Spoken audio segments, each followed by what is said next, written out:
Hey guys, welcome to interesting video on Wild Rift. So today we're back with a Tristana updated complete guide.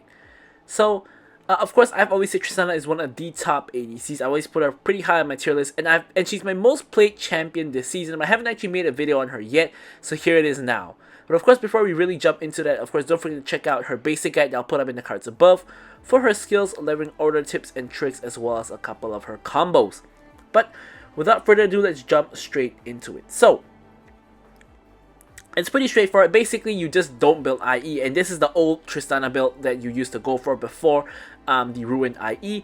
So basically, you go for the Gluttonous Grease first, for the Omnivamp as well as the attack damage, and of course, Bloodthirster first item, AD, physical vamp, as well as extra stats when you're high on health, standard first item.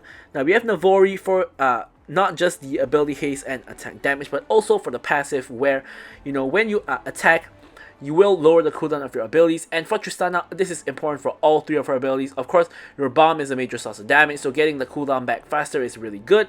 Your jump, if you don't manage to reset it, is a major form of mobility that you're missing, so resetting that is great. And of course, your Q for the attack speed, resetting that is amazing as well, which of course will happen. If you just Q and you just auto continuously, you will get your Q cooldown back before it even runs out, so you can permanent buffed attack speed basically. So, next up, we have the Magnetic Blaster. Magnetic Blaster gives you attack speed, as well as, of course, that increased range and the static shift passive as well. So this is going to, of course, help you just attack faster and just give you the additional range, and which in the late game, one auto from Tristana is going to hurt a ton. And then finally, to top it off, of course, we have Mold Reminder for the Armor Pen as well as the Grievous Wounds. No surprise there. And last item, no surprise, is going to be a defensive option like GA. More commonly nowadays, it's going to be something like Maw. Of course, we have other options such as Steric's Gauge, which is also an option. You could even go for something like Runan's Hurricane to attack 3 people at the same time, although I wouldn't really recommend it. I think most of the time it's actually going to be Maw, because magic damage is really strong nowadays, and having some magic resist is going to be really good.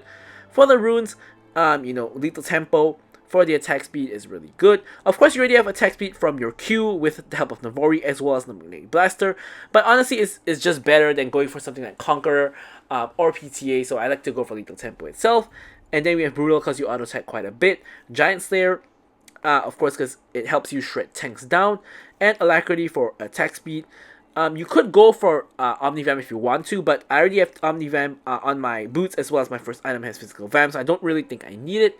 And of course, we have Bone Plating for the defensive capabilities.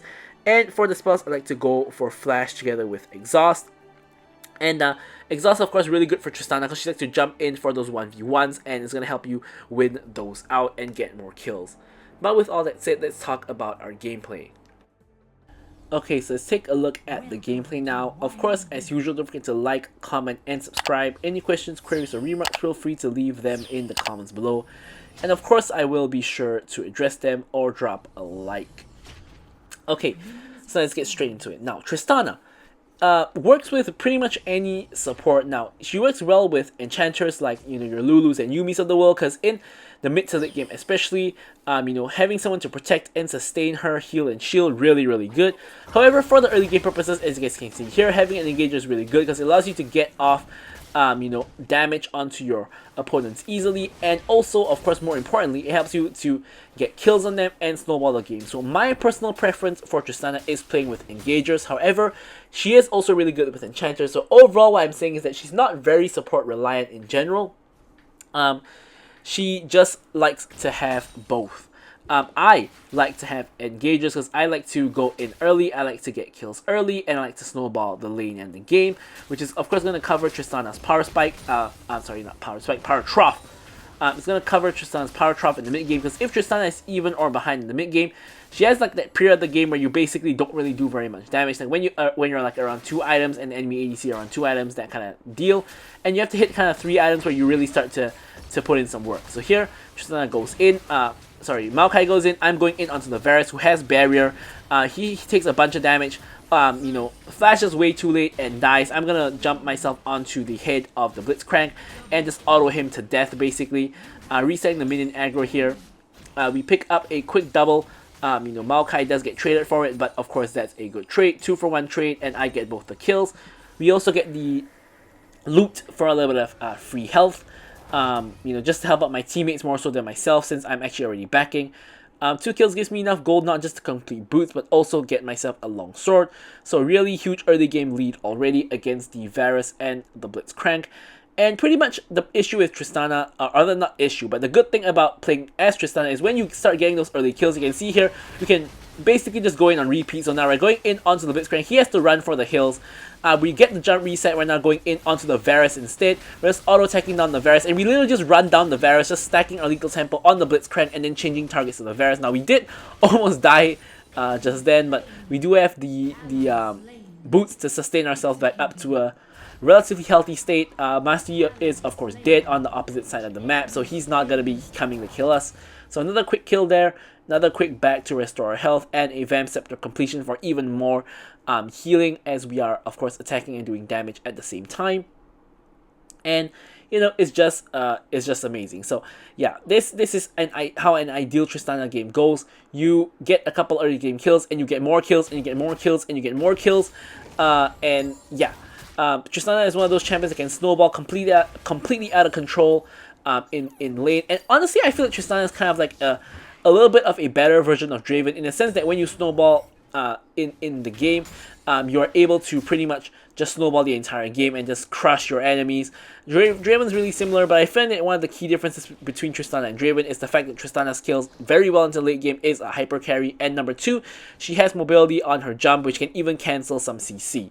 So that's why I love playing Tristana. I've been playing Tristana a ton this season, my most played ADC by a large margin in this season. I've always rated her as one of the best ADCs. I still think Varus is the best, but I personally just prefer playstyle wise. I click a little bit more with Tristana, so I've been playing Tristana a lot in the season.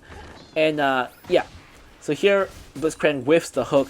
We're trying to keep the wave towards our side so that we can find an engage opportunity. The enemy team, rightfully so, they're just really scared that they're coming nowhere close to us or the minions, because they know that if they come anywhere close, they get engaged on and they die.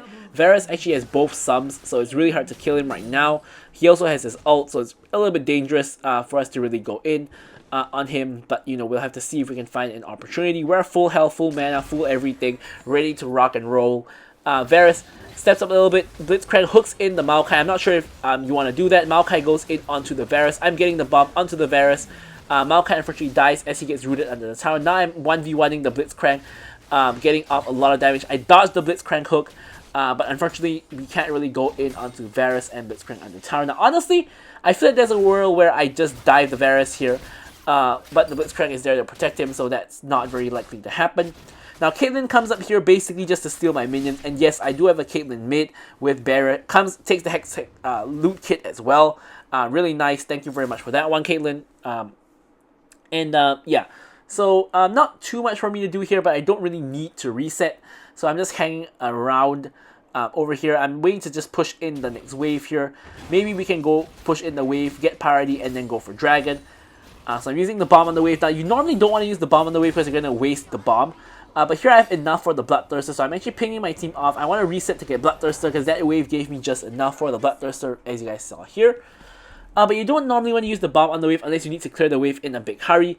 Master Yi gets caught and dies, which pretty much gives us a free dragon. And the only time you really want to use the bomb on the wave is when you're gonna like reset or you're planning not to fight afterwards. You know, situations like that one.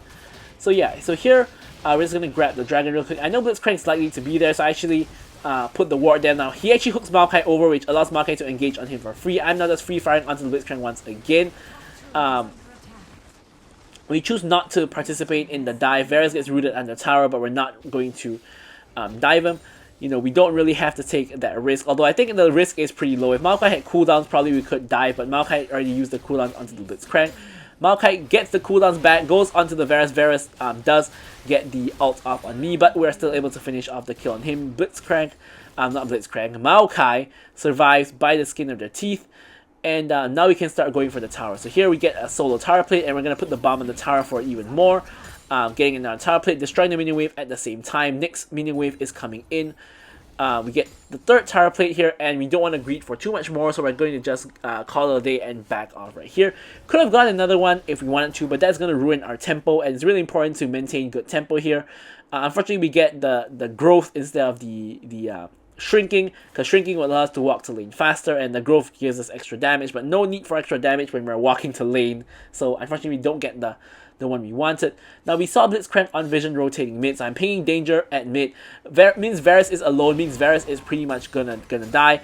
If Maokai actually waited for me to be in range before he actually engaged, I couldn't actually reach the Varus, and Varus gets scared off, of course, by the Maokai engage. So unfortunately Varus does not get punished and does not actually die. However, Blitzcrank, we can see, is now on the opposite side of the map, so we can easily actually just dive the Varus if we wanted to. Maokai is more than tanky enough to just dive Varus, and I have more than enough damage to just kill him. So here we are going to do just that. Root goes in onto the Varus. Varus ults me, I'm going to quickly kill him. Blitzcrank comes in now to try to defend. Maokai is still tanking the tower for days. I'm actually jumping out of the tower. Maokai goes back in, does end up getting the kill, end up getting me the kill onto the Blitzcrank. And dies for it, but we do get the first, is that the first tower? I do believe that's the first tower of the game. Yeah. I'm not sure why Master Yi did not engage on me there. I thought Master Yi would have gone in on me, but I do have my flash exhaust, so I'm pretty confident of winning that fight against him, because the moment he comes out of his Q, I'm going to exhaust him and start just attacking him, and I think I win that one, because Master Yi is 1-4, whereas I am 6-0. At that point in time, so I do believe I win that. So Master Yi actually makes a good decision not to go in on me, not to cancel my back over there. And yeah, so here I'm trying something a little sneaky. I was thinking of just going on top of the Varus, but here I'm just going to walk up to him and just jump on him and just kill him basically. So I actually thought he had ult here, but from the replay tool we can see he actually doesn't buy it. I was waiting for him to ult me the whole time, but he just did. Turns out his ult was coming back up mid-fight. So we actually just get another free kill on him. We push out the wave, and my team is actually doing really well in other lanes as well. We can see Lee Sin 4-0. Caitlyn's actually, doing better than the Ahri as well, and also the Riven. So this is just one of those nice games where all of your lanes are just winning, and we're just winning all across the map. And the game is pretty much won so long as we don't throw it. So here we get rid of the Master Yi. Now we're gonna get rid of the Ahri. So you can see we're just doing such insane amounts of damage at this point. It's not even funny. We're gonna destroy the minion wave with the bomb on the tower, and also grab the tower itself. And yeah, so mid lane tower cracked open. I see a blue buff strand that no one is gonna take, so I'm gonna grab that. I also see the minion wave all pushing into our tower, and we don't want to lose minions to the tower for nothing. So we're gonna jump over, grab these minions as auto attacking. You can see with the Bloodthirster and Gluttonous Greaves, we can pretty much shield ourselves back up to full, as long as we have a minion wave to attack. So this is very useful in the later stages of the game, in instances where you are low on health but you don't want to back, because if not, you can't help your team in the fight. You can always attack some jungle monsters or some minions to regain your health. Now Master Yi is going deep into our jungle, gets himself killed again. Maokai survives at 1 HP, and at this point there's no one on the enemy team that can fight me 1v1, maybe even 2v1, because like I'm at like 11k gold at this point, and the person with the most gold on the enemy team is actually Master Yi at 7.5k gold. So I'm a good like 4 plus k gold ahead of the next most fed person on the enemy team, which is kind of tragic for them. So here we clear out the whole bot side. We're gonna Hex Gate up to the dragon here, take the skull as we're waiting for the dragon to spawn. And it is Infernal Soul this match, so we are of course very interested in getting that Infernal Soul. Here I'm not going to use my bomb on the dragon, I'm just going to auto attack the dragon, because if someone comes in here I can use my bomb on them instead. So here we can see a fight is breaking out. We secure the dragon. I'm going to help out with this fight. So I'm trying to catch out this Master Yi, who is obviously going for the Krug. Now unfortunately I put the bomb onto the Krug by accident, but I literally just auto attack him down just like this to get the kill onto him. Now obviously my team is engaged in another fight. I'm jumping in, put the bomb on the Blitzcrank, just kill him real quick.